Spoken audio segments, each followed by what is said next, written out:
আমাদের প্রসিকিউটররা খুবই ট্রমাটাইজড হয়েছেন। যাই হোক আমি বললাম, "না কিছু ভয় পাওয়ার কিছু না। ফুটে নাই তো, আমাদের তো আর কিছু হয় নাই।" এনিওয়ে আমরা কেন বলি নাই? তার কয়েকদিন পরেই ডক্টর ইউনূসের ওই আয়নাঘর ভিজিটে যাওয়ার কথা। এখন এই বোমার কাহিনী যদি আমরা বলি, তো ওরা নিরাপত্তার অজুহাত দেখিয়ে ওনাকে আর এখানে নিবে না। কিন্তু ওই সেন্টার ভিজিট করানোটা অসম্ভব গুরুত্বপূর্ণ ছিল। আমরা চেপে গেলাম। ওদেরকে বললাম, "বোম ডিসপোজাল হয়েছে, থাক, এই পর্যন্ত থাক।"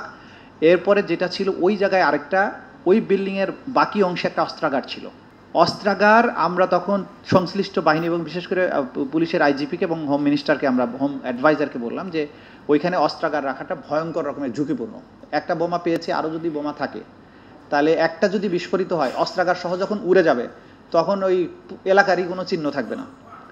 আপনি দ্রুত অস্ত্রাগার এখান থেকে শিফট করার ব্যবস্থা করেন। তো পরবর্তী 2 দিনের মধ্যে ওনারা অস্ত্রাগারটা শিফট করেন। এরপরে পুরো এলাকা মাইন সুইপার বলে, সুইপার দিয়ে সুইপ করা হয় মেশিন দিয়ে। করার পরে যখন নিরাপদ করা হয়, তারপরে প্রধান উপদেষ্টা সফরে যান।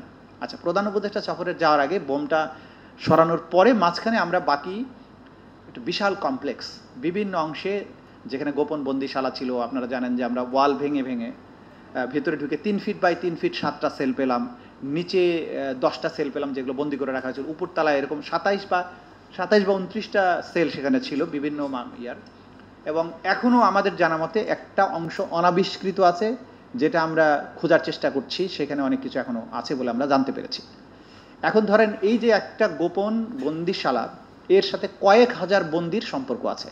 তারা বিভিন্ন সময় এই বন্দিশালায় গিয়েছিলেন, নির্যাতিত হয়েছেন, অনেকে ফিরে এসেছেন, অনেকে কোনো দিন ফিরে আসেননি, আসবেন না। এই যে কাহিনীটা, আপনি ধরেন প্রায় মোর দেন 900+ ভিকটিম ওই সেন্টারের সাথে সম্পৃক্ত ছিল। এখন আমাকে এই মামলার যদি তদন্ত করতে হয়, আপনি হিসাব করেন কতদিন সময় লাগে। তো এই কাজগুলো আমরা করেছি। এটা ছিল বোমের পিছনের ইতিহাস। আমরা এটা হাইলাইট করি নাই, কারণ আমরা যদি এগুলোকে হাইলাইট করি তাহলে তদন্ত কার্য বিঘ্নিত হবে। অনেকটা বলবে আমরা আতঙ্কিত হয়ে গেছি, আবার বাহিনীগুলোর উপরে আদারওয়াইজ প্রেশার না পড়ুক। আমরা দেশকে তো স্টেবল রাখাও আমাদের কাজ। সে কারণে আমরা যা করার আইনগতভাবে সেটা করেছি। আমরা কোনো তদন্ত কাজও থেমে থাকিনি, ভয়ভীতিও হয়নি, আমরা আমাদের মতো কাজ করেছি। এগুলো যেহেতু সোশ্যাল মিডিয়াতে পাবলিশ করলে বা আপনাদেরকে দিলে, এইটার লোকেশন, এইটার অবস্থান সব কিছু প্রকাশিত হয়ে গেলে এটার নিরাপত্তা, ক্রাইম সিনের নিরাপত্তা, এগুলো বিঘ্নিত হওয়ার আশঙ্কা আছে। সেই কারণে আমরা এটা পাবলিক করছি না। জাস্ট আপনাদেরকে জানিয়ে রাখলাম।